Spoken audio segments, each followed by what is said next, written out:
unelected government staying in power for over a year and a half. Everything has been done undemocratically. Tens of thousands of political prisoners behind bars. We currently have over 100 members of parliament being held as political prisoners with no investigations, no trials. I think the biggest two pieces which seem to sort of trace back to ISI were that the protest movement, one, received a lot of funding. I suppose a lot of this was USAID as well. However, the one thing that a lot of the protest, you see that there were militants that infiltrated the protests. Without a doubt, these weapons had to have been supplied from somewhere in the subcontinent, and the only possible source is ISI. India has always been a good friend, and in the crisis, India has essentially saved my mother's life. I'm eternally grateful to Prime Minister Modi's government for saving my mother's life. You have Lashkar Taiba operating freely now, and they've taken credit, and links have been found to their branch in Bangladesh for the recent terror attacks in Delhi.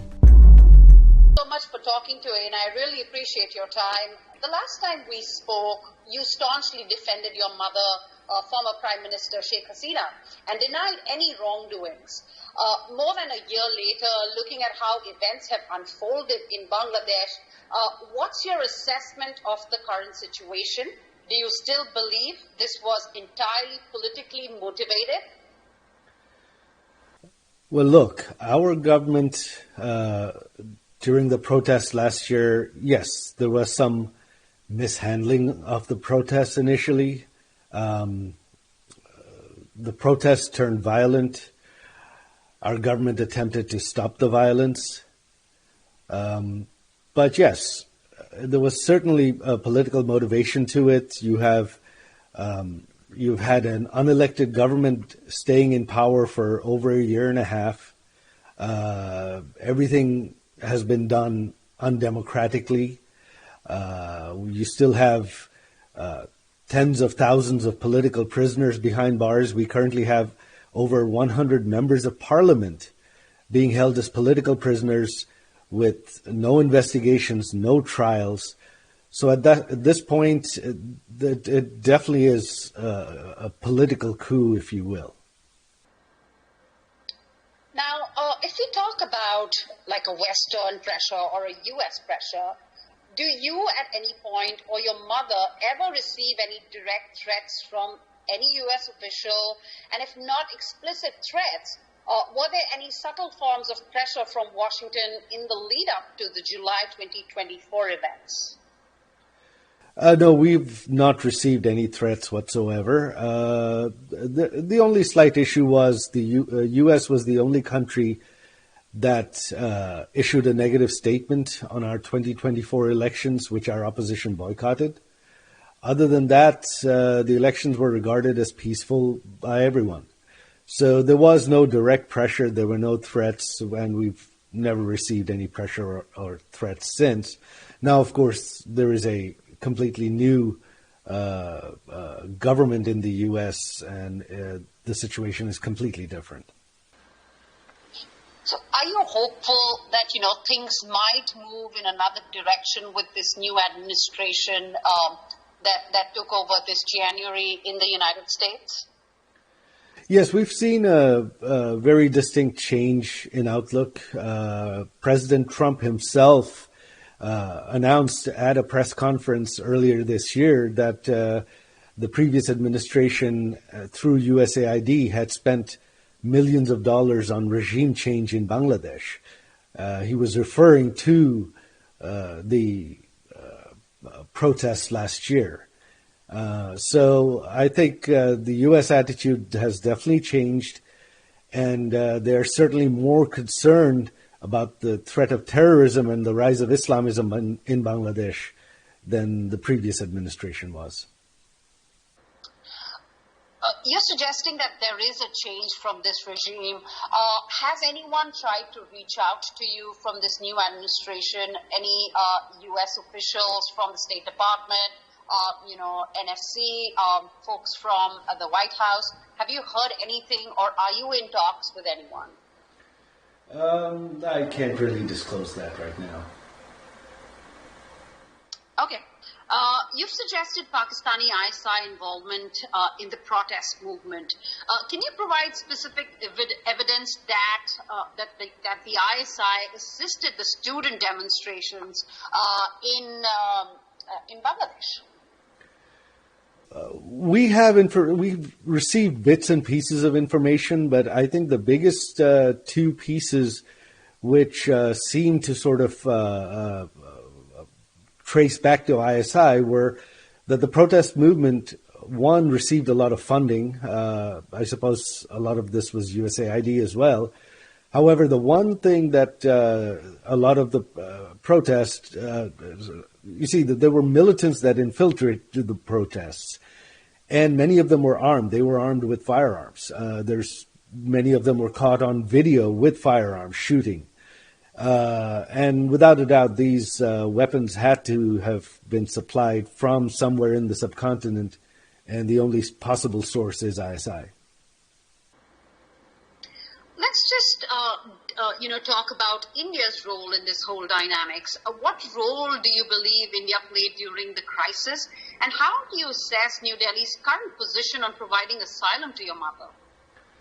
India has always been a good friend, and in the crisis, India has essentially saved my mother's life. If she hadn't left Bangladesh, the militants, they had planned on killing her. So I'm eternally grateful to Prime Minister Modi's government for saving my mother's life. In terms of her should I continue? In terms of her extradition, look, for an extradition to happen, the judicial process has to be followed. What you have in Bangladesh is a government itself that's unelected, unconstitutional, and illegal. You have, in order to convict my mother, they amended laws to fast-track her trial, which you cannot amend laws without a parliament, so these laws were amended illegally. And then my mother was not allowed to hire her own defense attorneys. Her attorneys weren't even allowed into the courts. And you had the 17 judges terminated at the court before the trial, new judges appointed, some of whom who had absolutely no experience on the bench and were politically connected. So there was no due process whatsoever. And when there is such a case, extradition, no country is going to extradite when everything has been done illegally and without due process. So for extradition to happen, you have to have due process. Right. Now, there have been persistent reports about corruption within your inner circle. Do you acknowledge that corruption existed among those close to your mother's government? Corruption existed in Bangladesh, of course. Corruption, prior to my mother's government, Bangladesh was, during our opposition, the BNP's term, Bangladesh was ranked as the most corrupt country in the world. My mother's government reduced it. We fell out from being number one, we fell out of the top 10. It's not something you can eliminate overnight, but we also had the best economic growth in the history of the country. For much of my mother's term, Bangladesh was one of the top 5 fastest growing economies in the world. It was regarded as the next Asian tiger.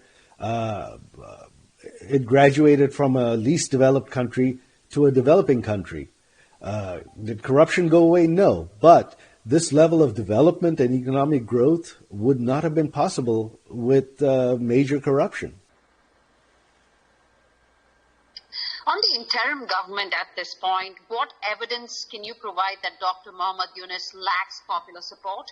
And if he doesn't have the country's backing, as you suggested, then who is propping up the current government in Bangladesh? If Mohammad Yunus was popular, then why would he not just have held an election one election, and then run the country with legitimacy. He has held on to power for a year and a half because without holding an election, because he has absolutely zero popular support.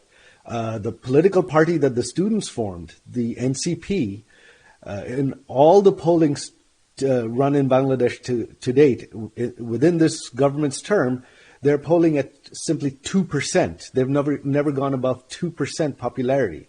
So Yunus and the student party have almost no popularity.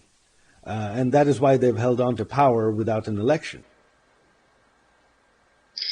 Now, talking about the geopolitical timing of this whole play out, how do you explain the timing of these events given Bangladesh's deepening ties with China and expanding participation in the Belt and Road Initiative? What does your mother really make of this? Our government's policy was to have friendly relations with all countries. So we pursued trade relations with China, with India, with the US. We didn't really take sides.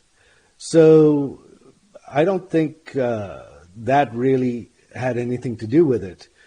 If anything, the Yunus regime has been trying to get much closer to China. They've had prominent state visits to China. Even our opposition, BNP, has been making direct overtures to China. So I don't think that for us, the Belt and Road Initiative was simply an economic initiative to facilitate transportation. I don't think that really had any bearing on this. On the extradition request, coming back to it, will your mother really contest the extradition request from Bangladesh, and on what grounds? You did briefly mention about, the grounds, of course. And frankly, do you believe she can receive a fair trial in the current political climate in Bangladesh?